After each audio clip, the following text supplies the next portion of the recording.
It was December 2018.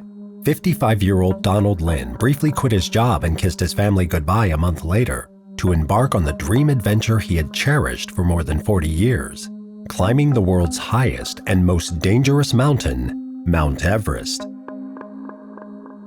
Everything was ready and all packed. He had all the gear, and the weather was clear. Nothing could go wrong.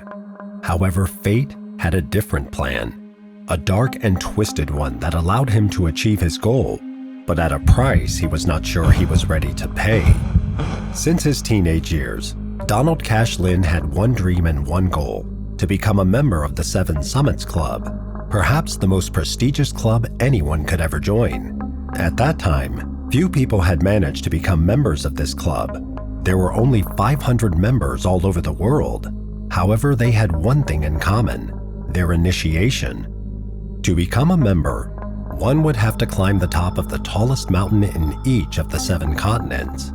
You'd have to be daring, and maybe a little crazy to attempt such a challenge, but Donald Lynn had all the potential. At first glance, Donald was an unassuming software salesman, but his friends and family knew better. He was a daring and strong-willed man with one goal and one goal only: to climb the 7 tallest mountains in the world. He had already managed to climb 5 of the 7 mountains: the Kilimanjaro, located in Africa at an altitude of 5,895 meters, Mount Everest in Russia at an altitude of 5,642 meters, Denali in North America with an altitude of 6,190 meters, Mount Kosciuszko in Australia at 2,228 meters, Jaya Peak, Mount Carstens at 4,884 meters. So far, Donald had climbed 5 of the highest mountains in 5 continents.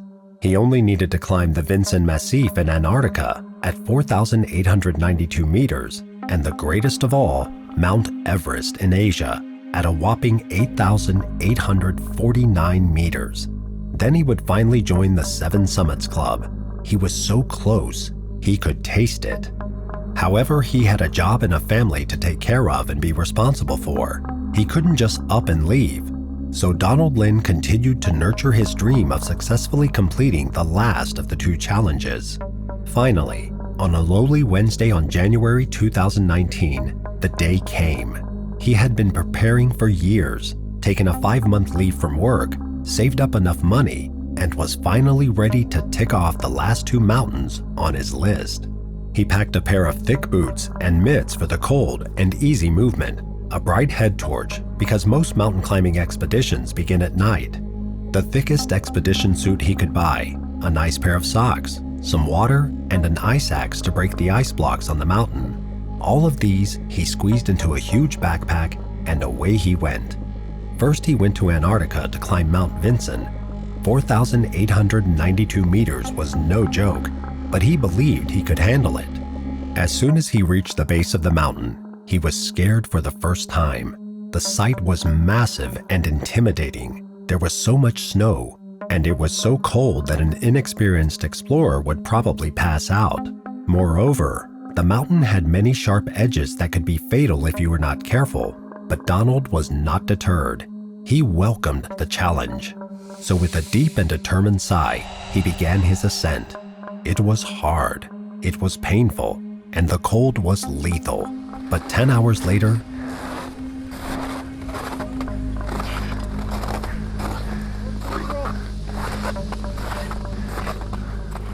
Donald Lynn reached the top. He had made it. But there was one more left, and it was the biggest and scariest of them all. He had saved it for last because it would take all the strength he could muster. A few weeks later, Donald Lynn headed to Nepal to take the last mountain off his list, the last climb, and the last challenge and hurdle standing between him and his lifelong goal. It was the month of May, the best time to climb Mount Everest. The weather would be favorable, and so Donald joined a 15-member expedition led by Chinese climber Yuan Li. But unfortunately, 200 other climbers realized May was the best time to climb too. Donald was taken aback to see so many climbers show up to reach the same goal as him. This would be a good reason to quit, he thought to himself. 200 people climbing a steep mountain at the same time looked like a recipe for disaster, and things could go south really fast. For one, the cold and frostbite could become lethal and dangerous. He had already lost 3 of his fingers due to frostbite climbing one of the first 5 mountains. It would be dangerous to put himself at risk again, but he had come too far to give up now. This was the last mountain. He had to see it through. Yet another deep sigh, and Donald began the most legendary climb of his life, alongside 200 others and the mountain guides. In yet another grueling climb, Donald pushed through.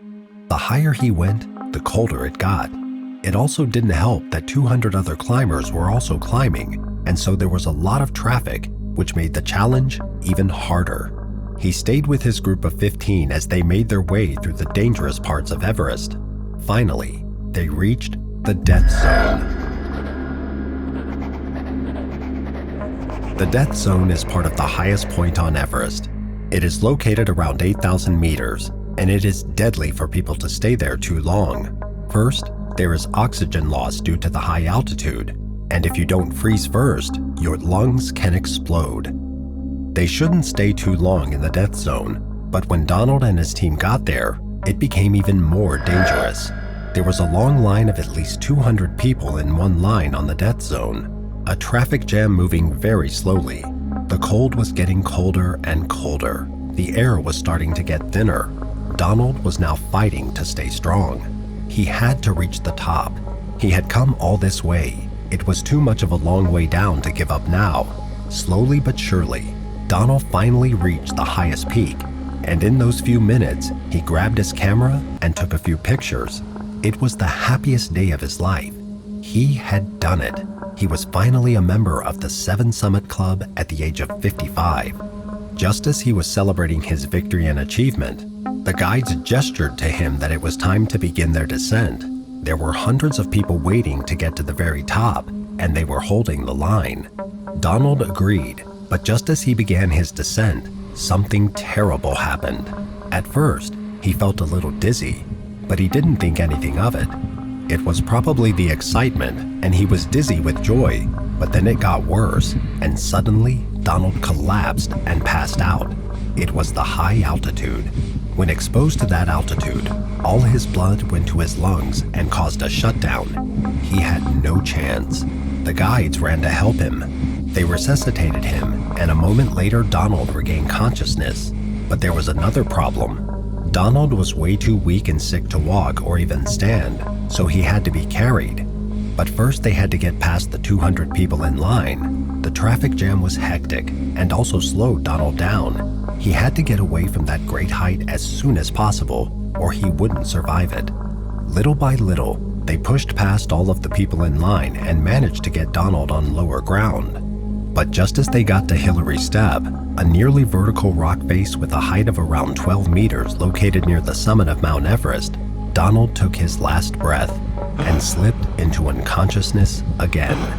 Again, the guides rushed to help him. They tried CPR, applying pressure to his chest and all the other things they had been taught to do. But unfortunately, it was too late for Donald. There on Hillary Step, Donald had lost his life and his expedition had come to a tragic end. His body was not brought down, but he was laid to rest where he passed away on May 22, 2019, Hillary Step. When Donald Lynn's children heard sadly of their father's passing, they were devastated. They were happy that he was able to fulfill his life's dream, and they wanted everyone to know that he had always been an inspiration to them, even to the end. Donald Lynn's passing was recorded as the 12th tragedy on Everest above 20,000 feet and made news around the world.